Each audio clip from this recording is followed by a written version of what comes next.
ya lo puse a grabar. Okay, I'm going to do this in English. Just did it in Spanish. Okay, we got the tower.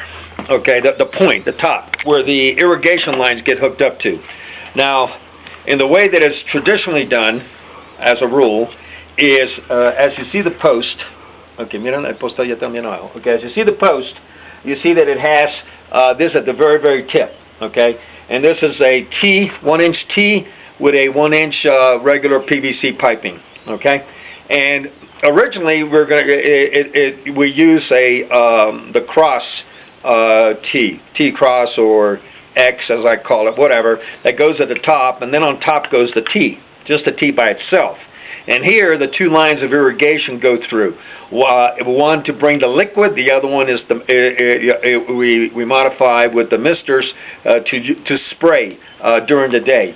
And so what we did though was this baby right here, this cross T would have cost me about $460 to bring 200 pieces from the United States, because I can't find it here. They don't have it. Okay, nobody's got it, and etc. So what we did instead was this: we took a regular 1-inch pipe, PVC pipe, and we cut it 3 1/4 inch, and then we put it on top of the T, which the T is already part of it. We got to have the T because the T would have gone here. So now what we did was we put the T on top of the post, as you see here on the planters, and on the top we glued, and then we used the tie strips, okay, for extra security or whatever you want to call it, so that piece that's glued doesn't move. And so what we got here is the two lines of irrigation will flow through the entire system. And one is going to provide the nutrients.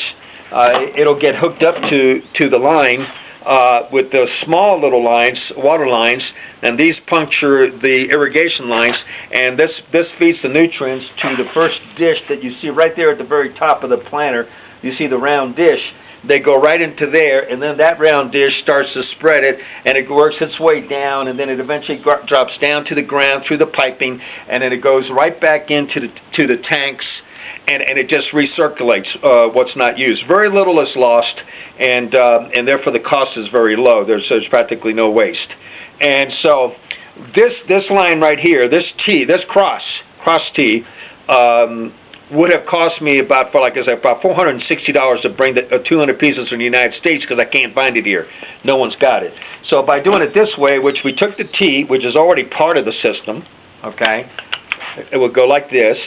And for the two lines, okay, what we did was instead we cut from the 1-inch line, we cut a 3 1/4 inch tube, and we glued it, and then we used the tie strips to make sure it's really secure. And now, as you can see on the field, okay, that's what's at the top, and that is what guides and steers and keeps in line the irrigation lines all throughout the system.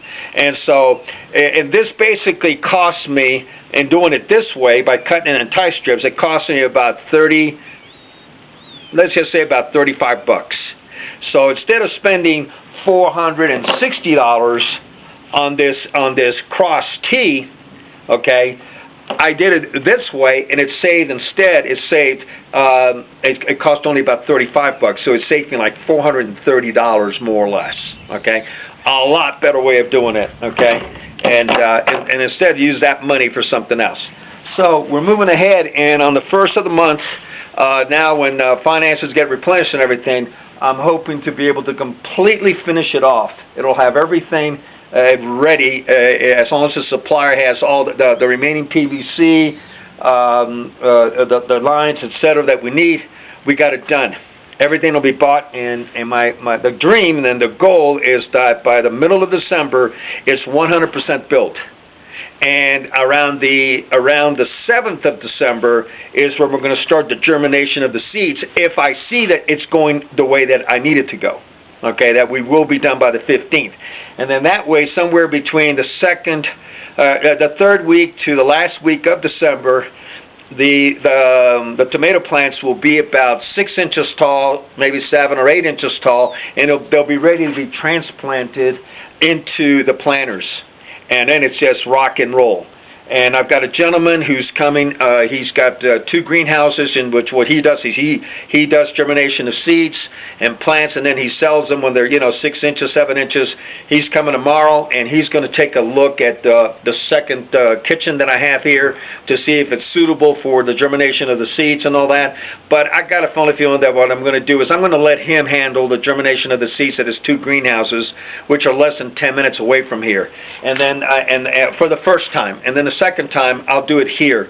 But for the first time, I want to make sure that I have as close to a 100% success ratio on the tomatoes germinating. And so here we go, and we're rock and roll, baby. Ow! What can I say? What can I say? We're moving. It's shaking. It's shaking. Okay, it's taken a while, but we got it.